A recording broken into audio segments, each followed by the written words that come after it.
വെച്ചതുപോലെ എളിയവരും ബലഹീനരുമായ ദാസൻ അവിടുത്തെ നാമത്തിൽ തിരിച്ചുകൂടി ഞങ്ങളുടെ രക്ഷയുടെ സ്മാരകമായ രഹസ്യം തിരുസന്നിധിയിൽ അർപ്പിക്കുന്നു.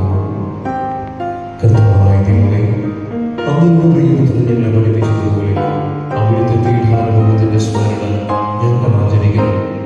താൻ ഏൽപ്പിച്ചു കൊടുക്കപ്പെട്ട രാത്രിയിൽ ഈശോ നിർമ്മലമായ തൃക്കരങ്ങളിൽ അപ്പമെടുത്ത് സ്വർഗ്ഗത്തിലേക്ക് ആരാധ്യനായ പിതാവേ അങ്ങയുടെ പക്കലേക്ക് കണ്ണുകൾ ഉയർത്തി വാഴ്ത്തി വിഭജിച്ച് ശിഷ്യന്മാർക്ക് നൽകിക്കൊണ്ട് അരുൾ ചെയ്തു, ഇത് പാപമോചനത്തിനായി നിങ്ങൾക്ക് വേണ്ടി വിഭജിക്കപ്പെടുന്ന എന്റെ ശരീരമാകുന്നു.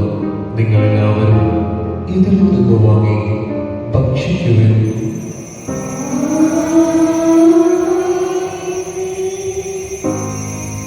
അപ്രകാരം തന്നെ കാഴ്ചയുമെടുത്ത് കൃതജ്ഞതാസ്തോത്രം ചെയ്ത് വാഴ്ത്തി അവർക്ക് നൽകിക്കൊണ്ട് അരുൾ ചെയ്തു, ഇത് പാപമോചനത്തിനായി അനേകർക്ക് വേണ്ടി ചിന്തപ്പെടുന്ന പുതിയ ഉടമ്പടിയുടെ എന്റെ രക്തമാകുന്നു.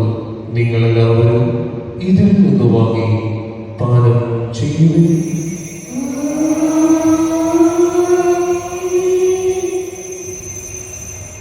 ഞാൻ ഈ ചെയ്തത് നിങ്ങളെല്ലാം ശ്രദ്ധിച്ചു കൊള്ളുമ്പോൾ എന്റെ ഓർമ്മയ്ക്കായി.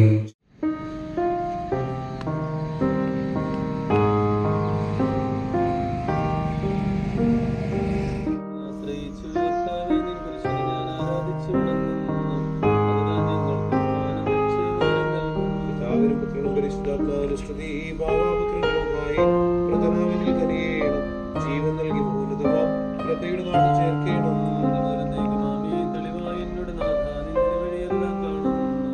ജീവന്റെ ഭരണത്തിന്റെ നാഥനും ഉന്നതനാം മിശിഹാനാഥാമൃതരെല്ലാരും പിന്നി വിളങ്ങും വദനമുള്ളവർ വരമരുളേണം.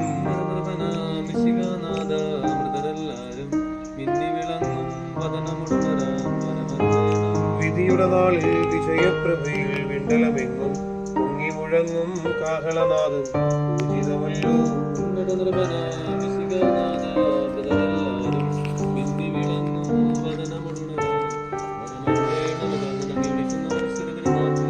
ഞാൻ വിളിക്കുന്നു, എന്റെ പ്രാർത്ഥന ജീവിക്കണമേ. എന്തുകൊണ്ടെന്നാൽ പാപമോചനത്തിന്റെ പക്കൽ നിന്നാകുന്നുവല്ലോ. എന്റെ പ്രതീക്ഷ എന്റെ വാഗ്ദാനത്തിലാകുന്നു.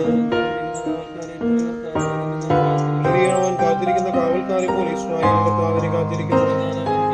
പൂർണ്ണമായ രക്ഷ എന്റെ പക്കലാകുന്നു. പിതാവിനും പരിശുദ്ധാത്മാവിനും സ്തുതി.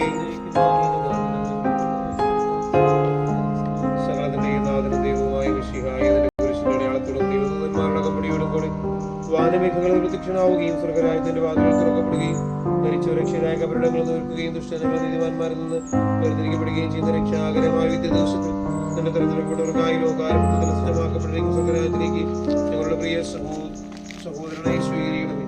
ഞങ്ങളുടെ സമൂഹത്തിൽ എന്റെ കൃപയെ നിരവസിക്കുമാറാകട്ടെ, ഇപ്പോഴും എപ്പോഴും എന്നേക്കും.